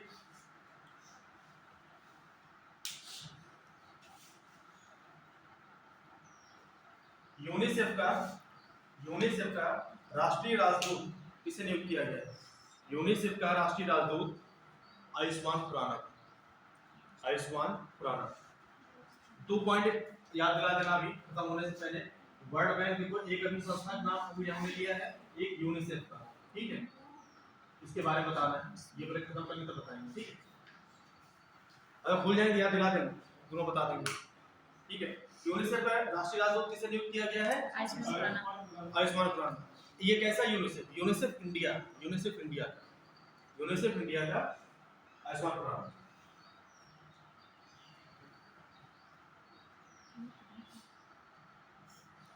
आगे लिखिए। विश्व बैंक का अध्यक्ष, क्योंकि अभी डेविड मालपास थे, उनका कार्यकाल कंप्लीट होना था 2024 में, तो पहले ही उन्होंने इस्तीफा दे दिया डेविड मालपास ने। अब किसे बनाया गया? विश्व बैंक का अध्यक्ष अजय बंगा को। अरे लिखिए, आपको नींद आ रही है क्या?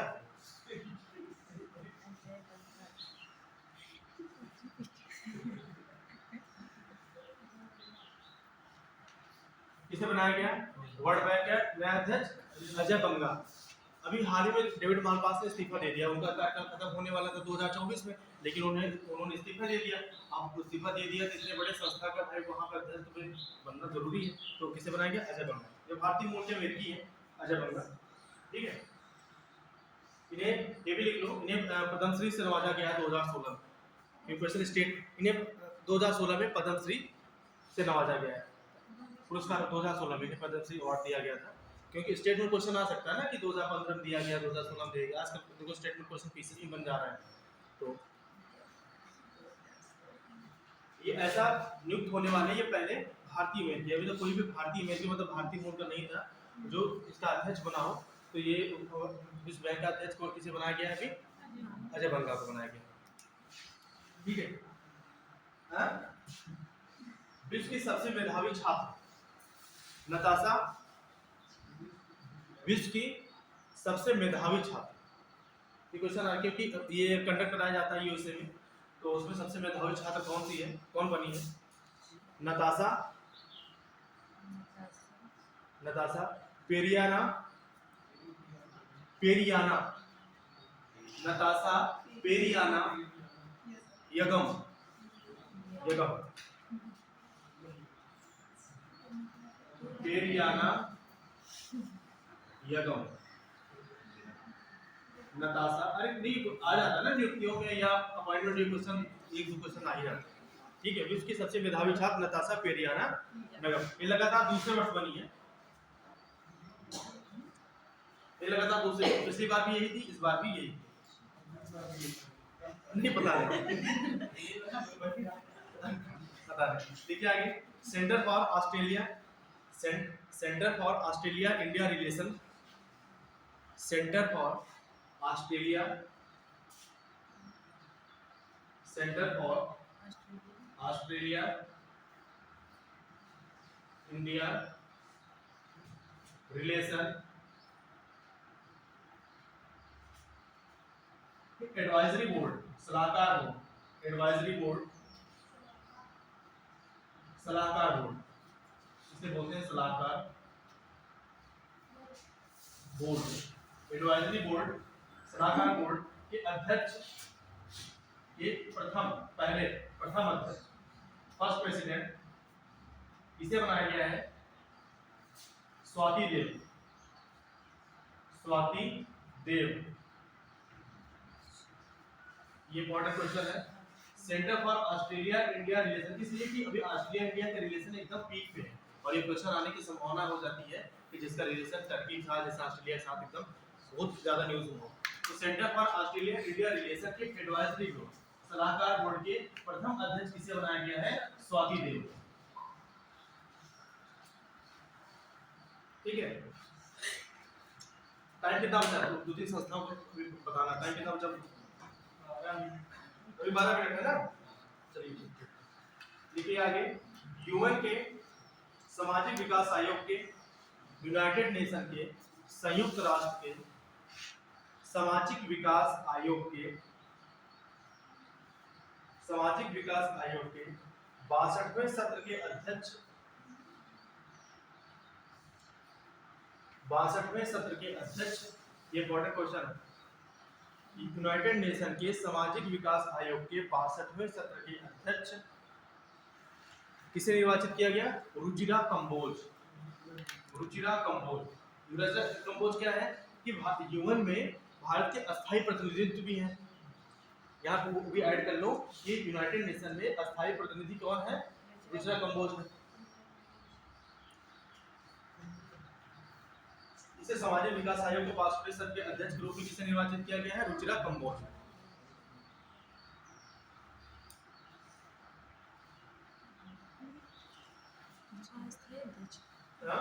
अस्थायी अध्यक्ष, नहीं अस्थायी अध्यक्ष है, अस्थायी नहीं भाई, भारत की तरफ से अस्थायी। अच्छा ये अध्यक्ष की बात कर रही हैं? अरे भाई आप उसे निर्वाचित अध्यक्ष लिखिए, अस्थायी, अस्थायी 62वें सत्र 63वें सत्र का कोई और बनेगा, इसमें अस्थायी ना अस्थायी क्या मतलब है? क्योंकि 62वें सत्र का ये है, 63वां जब सत्र होगा तो उसमें दूसरा कोई बनेगा। ठीक है, अस्थायी प्रतिनिधित्व है इनका, भारत की तरफ से अस्थायी, यूएन में अस्थायी प्रतिनिधित्व कौन है? टीएस त्रिमूर्ति हट गए थे, उसके बाद कौन बनी थी? रुचिरा कंबोज बनी थी। ठीक है, आगे लिखिए, मातृभूमि book of the year, important है ये, मातृभूमि बुक ऑफ द ईयर किसे मिला है? डॉक्टर पैगी मोहन। मातृभूमि बुक ऑफ द ईयर किसे मिला है? डॉक्टर पैगी मोहन। लिख दें,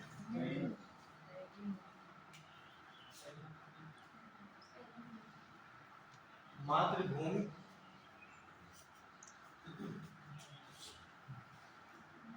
बुक ऑफ द ईयर किसे मिला? डॉक्टर पैगी मोहन। डॉक्टर पैगी मोहन को मिला है।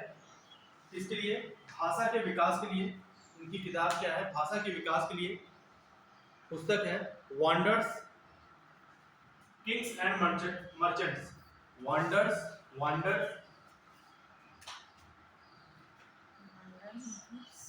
लिख लेते हैं ना, वंडर्स नो सर, आप बोलिए। Wonders Kings and merchants. Wonders Kings and merchants.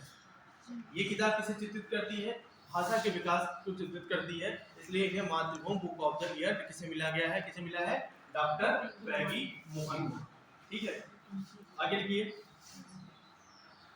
ये भी लिख लीजिए, मातृभूमि इंटरनेशनल फेस्टिवल ऑफ लेटर्स। मातृभूमि अंतरराष्ट्रीय या मातृभूमि international festival of letters. Letters ऐसे लिखेंगे, लेटर, ये वाला लेटर। मातृभूमि इंटरनेशनल फेस्टिवल ऑफ लेटर्स, इसका आयोजन हो रहा है। इसका महोत्सव मतलब जो उत्सव होता है, इसका आयोजन किया जा रहा है, जिसमें इसकी थीम क्या रखी गई है? देखिए, शैडो ऑफ हिस्ट्री, मतलब इतिहास की छाया। शैडो ऑफ हिस्ट्री, इतिहास की छाया।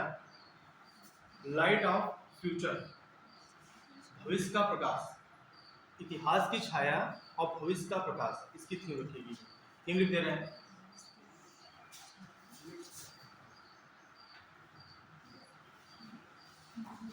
Shadow of history, light of future, मतलब इतिहास की छाया और भविष्य का प्रकाश, इसकी थीम रखेगी। इसका जो भी मातृभूमि महोत्सव, अंतरराष्ट्रीय महोत्सव मनाया जा रहा है, इस महोत्सव का ये थीम रखी गई, shadow of history, light of future. ठीक, आगे लिखिए, एटीडी अवार्ड। एटीडी बहुत इंपॉर्टेंट क्वेश्चन है। हाँ, क्या? ATD association of talent development. ATD ऐसे उससे देवनागरी लिपि में लिख लीजिए, ऐसे ATD, ATD association of talent development. जो आपकी प्रतिभा है, प्रतिभा विकास का एक संघ है, एसोसिएशन है। इसके द्वारा अवार्ड दिया जाता है। ये अवार्ड होता है एटीडी अवार्ड, ये यूएसए के द्वारा दिया जाता है। किसके द्वारा दिया जाता है? यूएसए के द्वारा, United state of America, USA के द्वारा दिया जाता है एटीडी अवार्ड। ये किसे मिला है? पब्लिक सेक्टर कंपनी है भारत की, पीएसयू सेक्टर की, उस कंपनी का नाम है NTPC, national thermal power corporation. ये एटीडी अवार्ड किसे मिला है? ATD association of talent development. Hindi लिखना चाहते हो तो लिख सकते हो, प्रतिभा विकास संघ जो अवार्ड दिया जाता है, पुरस्कार दिया जाता है। प्रतिभा विकास संघ का पुरस्कार, प्रतिभा विकास संघ का पुरस्कार एटीडी अवार्ड यूएसए के द्वारा दिया जाता है। और ये अवार्ड मिला है किसे? एनटीपीसी को मिला है, नेशनल थर्मल पावर कॉर्पोरेशन। ये पब्लिक सेक्टर कंपनी है NTPC, national thermal power corporation, राष्ट्रीय तापी विद्युत कंपनी। कॉर्पोरेशन क्या? सहयोग ना, या संगठन। ठीक है, इसकी स्थापना एनटीपीसी की कब हुई थी? 1975। 1975 इसकी स्थापना कब की गई? 1975। टाइम बता दीजिए, अभी वो तो संख्या बची हुई है 5 मिनट, तो 5 और उसका कर लेना 10। ठीक, आगे लिखिए, दादा साहब फाल्के, क्योंकि अवार्ड ये सब आते हैं ना, ये भी खत्म कराते हैं। दादा साहब फाल्के इंटरनेशनल, हिंदी में लिख लीजिएगा, इंटरनेशनल, अंतरराष्ट्रीय। दादा Saheb Phalke international film festival, film महोत्सव 2023। बेस्ट फिल्म का अवार्ड इसमें किसे मिला है? कश्मीर फाइल को, the Kashmir files. Kashmir files movie आई थी ना विवेक अग्निहोत्री की, तो 2023 Dada Saheb Phalke international film festival award में बेस्ट फिल्म का अवार्ड किसे मिला है? The Kashmir files. किसके द्वारा बनाई गई थी? विवेक अग्निहोत्री के द्वारा। ठीक है, और आगे लिखिए। बेस्ट एक्टर एक्ट्रेस तो पूछता है, भी पूछता है। बेस्ट एक्ट्रेस कौन है? आलिया भट्ट गंगूबाई के लिए। आलिया भट्ट गंगूबाई के लिए किसे मिला है? आलिया भट्ट को। और ब्रह्मास्त्र के लिए किसे मिला है? रणबीर कपूर। बेस्ट एक्टर में किसे मिला है? रणबीर कपूर ब्रह्मास्त्र।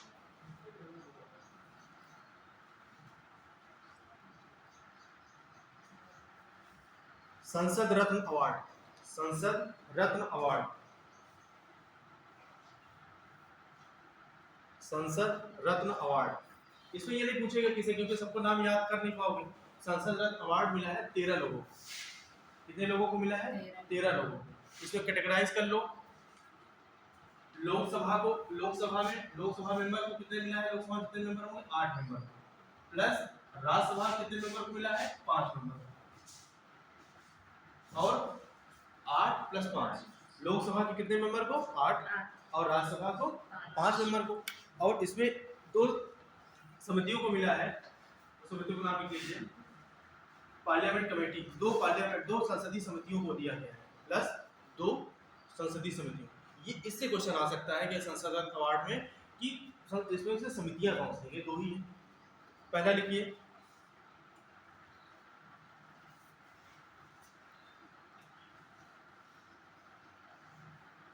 वित्त पर, फाइनेंस पर, वित्त पर लोकसभा की संसदीय समिति, वित्त पर लोकसभा की संसदीय समिति, वित्त पर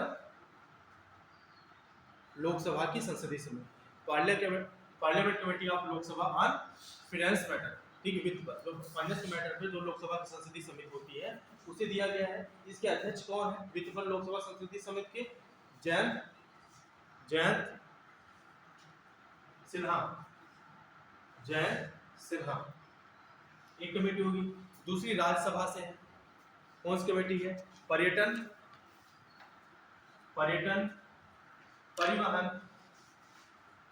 2 कमेटी को दिया है ना। एक कमेटी लोकसभा की हो गई, जो पार्लियामेंट पे है, उस पे फिनांस क्या है? वित्त पर है, फाइनेंस पे। और दूसरी है राज्यसभा की है, वो कौन सी कमेटी है?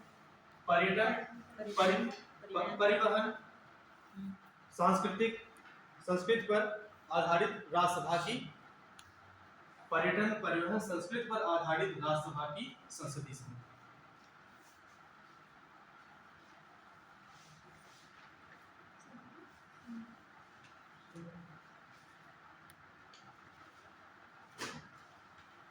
तो रिपोर्ट रहेगी, जो रिपोर्ट भी पढ़ाना था वो इम्पोर्टेंट क्वेश्चन पढ़ा दीजिए। टाइम नहीं है ना, थोड़ा समझाना पड़ेगा ना, उसमें गिनी कोफिशिएंट बताना पड़ेगा कि जो गिनी कोफिशिएंट होता है और लॉरेंस कर्व होता है, मतलब ये सब क्या होता है कि असमानता जो आय होती है, आय में असमानता होती है, इनइक्वालिटीज होती है। तो ये नापते हैं कि इसमें 0 में या 1 में मेजर करते हैं। तो उसमें क्या होता है कि अगर आपका लॉरेंस कर्व में क्या होता है कि अगर ये स्ट्रेट लाइन बन रही है तो इसमें क्या होता है? आय की असमानता तो नहीं है, लेकिन अगर ये कर्व बन रही है तो जितना ये कर्व का डिस्टेंस होता है यही क्या डिफाइन करता है? आय की असमानता कितनी है। ये लॉरेंस कर्व होता है, क्वेश्चन आता है ना लॉरेंस कर्व का संबंध किससे होता है, तो आय की असमानता हम इससे चेक करते हैं। तो अभी एक रिपोर्ट आई थी, ऑक्सफैम की रिपोर्ट आई थी कि 1% व्यक्तियों के पास भारत में 40% लोगों की संपत्ति है, मतलब 21 करोड़ पॉपुलेशन की संपत्ति सिर्फ कुछ ही लोग के, अरबपतियों के पास है। तो ये किसे दिखा रहा है कि भाई कुछ लोग के पास इतने लोग की संपत्ति अकेले और होल्ड किए पड़े हैं। ये दिखाता है, क्या दिखाता है? ये आय की असमानता को दिखाता है। और यही बार बार इंडिया क्या करना चाहता है? इसी असमानता को कमी करना चाहता है। ये असमानता में कमी किस एसडीजी की बात की गई है? किस सस्टेनेबल डेवलपमेंट गोल बोला गया है? 10 लिख लीजिए। असमानता में कमी किस सस्टेनेबल डेवलपमेंट गोल की बात है? ये तो लिख लीजिए, एसडीजी सस्टेनेबल डेवलपमेंट गोल 10 में क्या बोला गया है? असमानता में कमी। कैसी असमानता में? आय कैसे नहीं, कोई भी असमानता, असमानता में कोई भी, जैसे आय की असमानता, पुरुष महिलाओं की असमानता वेजेस में हो, कार्य में हो, और उनके खुद के मतलब कि जो सामाजिक व्यवस्था हो, सामाजिक न्याय में असमानता न हो, ऐसे असमानताओं की कमी करने के लिए तो सतत विकास लक्ष्य 10 में बताया गया है असमानता में कमी ये कब तक कंप्लीट होना चाहिए 2030 तक ये हम खत्म कर सके। उन्मूलन तो कर सके लेकिन उन्मूलन देखो होता हुआ दिखाई नहीं दे रहा है क्योंकि अभी भी जब ये रिपोर्ट आ रही है ऑक्सफैम की कि 1% व्यक्तियों के पास 40% की अगर संपत्ति है बताइए कितना बड़ा मार्जिन है। ये 10 साल में 8 साल में कंप्लीट हो नहीं पाएगा। तो अभी समय हो तो हम वर्ल्ड बैंक यूनिसेफ बताएं नहीं तो अगली टर्म बताएं। हाँ थोड़ा टाइम तो लगेगा यूनिसेफ किसके लिए काम करता है बचा रह गया।